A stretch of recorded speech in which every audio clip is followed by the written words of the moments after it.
Hello అండి, welcome to me and my crazy kids. నేను మీ భరణి మాధవన్. ఈ రోజుటి బిగ్ బాస్ లైవ్ అప్డేట్స్ అండి. ఆల్రెడీ నేను మీకు చెప్పాను 5 top contenders for top contenders ఎవరు సెలెక్ట్ అయ్యారు ఏంటి అనేది నేను నిన్న షార్ట్లో చెప్పాను. మళ్ళీ ఒకసారి చెప్తాను. Tasty Teja, Rohini and Yashmi, Prithvi and Vishnupriya వచ్చేసి రేస్లో ఉన్నారండి, అంటే కంటెండర్ రేస్లో. సో దీంట్లో వచ్చేసి ఆల్రెడీ నిన్న ఒక టాస్క్ జరిగింది. ఆ టాస్క్లో వచ్చి మనకి ఒక డైస్ ఇచ్చారు. ఆ డైస్లో వచ్చి అంటే ఎవరు ఫస్ట్ దిగేస్తే 10 అన్నట్టు, ఎవరు లాస్ట్ దిగితే వాళ్ళకి 50 అన్నట్టు ఇచ్చారు. సో దాంట్లో వచ్చేసి మనకి టాప్లో తేజ ఉన్నారు, సెకండ్ టాప్లో వచ్చేసి రోహిణి ఉన్నారు, తర్వాత 3 వచ్చి 30, 20, 10 అనే స్కోర్ని తీసుకున్నారనమాట. ఆ టాస్క్ అక్కడ అయిపోయేసరికి తేజ వచ్చేసి 50 అండ్ రోహిణి వచ్చి 30 స్కోర్ చేశారు. తర్వాత వచ్చేసి ఈరోజు లైవ్ అప్డేట్స్ ఏం జరిగాయంటే మనకి యాజ్ యూజువల్గా నిన్న మన విశ్వక్సేన గారు వచ్చారు కదండి, దేనికి మూవీ ప్రమోషన్ కోసం వచ్చారు కదా, అప్పుడు ఒక ఆటో తీసుకొచ్చారు, మీరు చూసే ఉంటారు. నేను అనుకున్నాను ఆ ఆటో రిలేటెడ్ ఏదైనా టాస్క్ పెడతారేమో అని అనుకున్నాను. ఎగ్జాక్ట్గా అదే పెట్టారు. ఎందుకంటే ఆటోలో కూర్చోవాలి, ఒకరినొకరు నెట్టుకోవాలి. సో ఎవరు ముందు దిగేస్తే వాళ్ళకి 10 పాయింట్స్, ఎవరు చివరి వరకు ఉంటే వాళ్ళకి 50 పాయింట్స్ అన్నట్టు బిగ్ బాస్ అనౌన్స్ చేశారు. దానికి వచ్చేసి నబీల్ని సంచాలకుగా పెట్టారనమాట. నబీల్ స్ట్రిక్ట్గా చెప్పేశాడు, ముందు రూల్స్ అన్నీ చదువుకోండి. సో ఆ రూల్స్ ప్రకారం ఏంటంటే ఎవరు ముందు దిగినా దిగకపోయినా మీ బాడీ అయితే కింద టచ్ చేస్తే కనుక నేను అవుట్ అని ఇచ్చేస్తానని చెప్పేసి ముందే చెప్పాడనమాట. మీరు ఎంతసేపు అయినా ఆడండి, బట్ ఎవరు ముందు దిగినా లేకపోతే కాల్ పెట్టినా ఏం చేసినా కూడా నేను అవుట్ అని డిక్లేర్ చేస్తానని చెప్పి ముందు క్లియర్గా చెప్పేశాడు తను. సో దాంతో ఏంటంటే ఫస్ట్ వచ్చి మన అందరూ కలిపి తేజ గారిని బయటకి తీసేస్తారు. సో తను 10 మార్క్స్ దిగేస్తాడనమాట. తర్వాత వచ్చి రోహిణిని దించేస్తారు. అంటే ఫస్ట్ నిన్న ఇద్దరు ఫస్ట్ సెకండ్ వచ్చారు కదా, అలాగే ఇప్పుడు లాస్ట్ తేజ అంటే ఫస్ట్ దిగేసిన తేజ, తర్వాత వచ్చి రోహిణి అంటే సెకండ్, తర్వాత వచ్చి యష్మిని దించేస్తారు, అంటే తోసేస్తారు. తర్వాత వచ్చి ఇంకా యష్మిని తోసేసరికి చిన్న ఫైటే జరుగుతుంది అక్కడ. మన పృథ్వీకిను యష్మికి చిన్నగా, అంటే ఎలా నెట్టేస్తావు, నీకు రిగ్రెట్ లేదు, నిన్న నా దగ్గర నిలబడుకున్నావు కదా డైస్లో, ఆ కృతజ్ఞత కూడా నాకు చూపించకుండా నువ్వు ఎలా నెట్టేస్తావు అంటే పృథ్వీ స్ట్రైట్ అవే చెప్పేస్తాడు, నేను గేమ్లో ఏది పట్టించుకోను, సో నా గేమ్ నాది, నేను నా గేమ్ లాగే ఆడతాను అని చెప్పి తను చెప్తాడనమాట. ఎవరితో అయినా నేను గేమ్ ఇలాగే ఆడతానని అన్నప్పుడు యష్మి అంటది, సరే నీకు విష్ణుప్రియాని ఎలా నెడతావా, కాంప్రమైజ్ అయిపోయి దిగుతావా చూడాలి అన్నట్టుగా ఛాలెంజ్ ఇస్తుతుంది. ఆ అబ్బాయి దానికి కూడా ఏం ఫికర్ అవ్వకుండా సో విష్ణుప్రియాని కూడా కొంచెం సేపు తర్వాత కిందకి నెట్టేస్తాడు. సో టాప్లో వచ్చేసి మన పృథ్వీ ఉన్నాడు. సో 50 పాయింట్స్ స్కోర్ చేశాడు. నిన్న వచ్చేసి ఫస్ట్ గేమ్లో 30 పాయింట్స్ స్కోర్ చేశాడు కాబట్టి టోటల్గా తనకి 80 పాయింట్స్ వచ్చేసరికి హీఈస్ ది టాప్ అన్నట్టు అనిపిస్తుంది. ఇంకా ఏది గేమ్ కానీ లేకుండా ఉంటే కనుక నాకు తెలిసి మోస్ట్ ప్రాబ్లీ ఈసారి చీఫ్ కంటెండర్ అయ్యేది పృథ్వీనే అనుకుంటున్నాను. ఎందుకంటే నాకు తెలిసి నేను ఫస్ట్ నుంచి చూస్తున్నాను ఈ సీజను. సో ఇప్పటి వరకు జరిగిన అన్ని టాస్కుల్లోనూ ఎక్కువ టాస్కులు ఎవరు ఆడారంటే కనుక పృథ్వీ అనే చెప్పాలి. చాలా వరకు గివప్ ఇవ్వకుండా అన్ని టాస్క్స్ని అటెంప్ట్ చేసి మ్యాక్సిమం పోరాడి ఆడిన వ్యక్తి. నేను పృథ్వీ ఫేవర్ అని మాట్లాడట్లేదు. సో యాజ్ ఏ ఆడియన్గా నేను చూసి దాన్ని బట్టి నేను రివ్యూ చెప్తున్నానండి. నేను ఎవరికి ఫేవరిజం కాదు, ఎవరు బాగా ఆడి ఎవరి క్యారెక్టర్ జెన్యూన్గా చూడాలి, బాగుంది, అందరినీ ట్రీట్ చేసే విధానం అన్ని విధాలుగా నేను చూసి చెప్తున్నాను. I'm not favour for any one. He is trust worthy అని నాకు అనిపించింది ఈ వీక్కి మట్టుకి. ఎస్పెషల్లీ అంటే ఇంకా చీఫ్ కంటెండర్ అయ్యే అవకాశం లేదని చెప్పి ఆల్రెడీ బిగ్ బాస్ చెప్పారు కాబట్టి, లాస్ట్ చీఫ్ కంటెండర్ కాబట్టి ఇన్ని రోజులు బాగా ఆడాడు కాబట్టి హీఈస్ ఎలిజిబుల్ పర్సన్ అని నేను అనుకుంటున్నాను.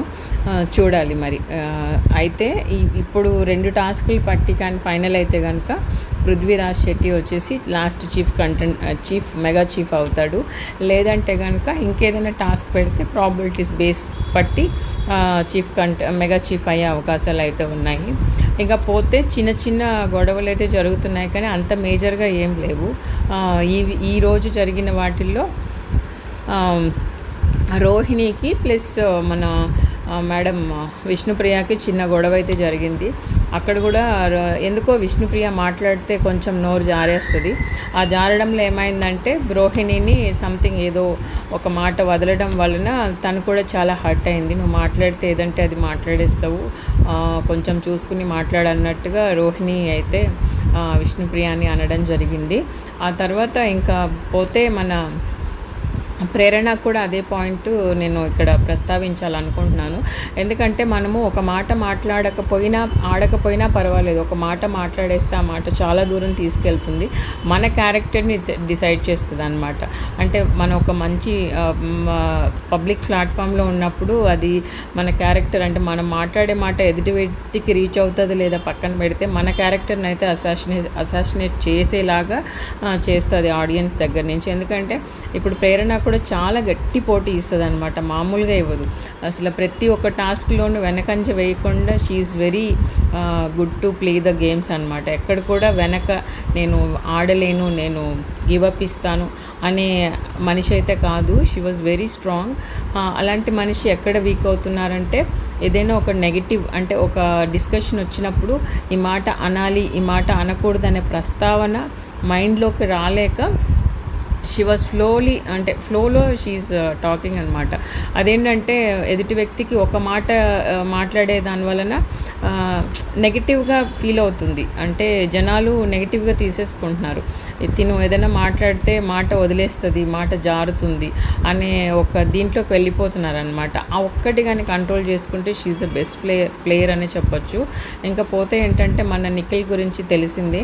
సో ఈ చీఫ్ కంటెండర్ లాస్ట్ మన హౌస్మేట్ డిసైడ్ చేయాలి లాస్ట్ చీఫ్ కంటెండర్ పర్సన్ అని అన్నప్పుడు తన ఓజీ క్లాన్లో ఉన్న తన ఫ్రెండ్స్, అంటే తనతో పాటు ట్రావెల్ చేసిన వాళ్ళు కూడా ఇంతవరకు యష్మి అండ్ ప్రేరణ వచ్చేసి మన రోహిణికి వేయటం వలన అంటే 5 వచ్చేసి తనకి పడ్డాయి రోహిణికి. సో 3 మన నిఖిల్కి పడడం వలన కూడా సో దానికి సపోర్ట్ లేకపోవడం వలన చీఫ్ కంటెండర్ రేస్ నుంచి తను తప్పుకోవాల్సి వచ్చింది.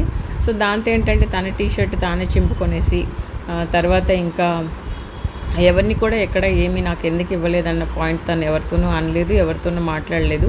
సో నాకు ఒకటి చాలా బాగా నచ్చిన కాన్సెప్ట్ ఏంటంటే నిఖిల్లో ఏది జరిగినా ఎంత దాని మీద బురద జల్లినా కూడా, అంటే నాకు ఇంటర్నల్గా ఏమని నాకు తెలియకపోయినా కూడా పర్సన్ అయితే ఒక మనిషి ఇలా ఉండాలి, ఓర్పుగా, సహనంగా, బ్రేవ్గా, తనని తను బూస్టప్ చేసుకుంటూ, ఆ క్వాలిటీస్ నాకు చాలా బాగా నచ్చాయి. అంటే నేను అతన్ని సపోర్ట్ చేస్తున్నాను చెప్పట్లేదండి, ఒక మనిషి ఎలా ఉండాలి, ఎలా ఉంటే ఎదుటి వ్యక్తికి నచ్చుతారు అనే కాన్సెప్ట్ అనే దీని మీద చెప్తున్నాను అంతే, అంతకుమించి వేరే ఏం లేదు.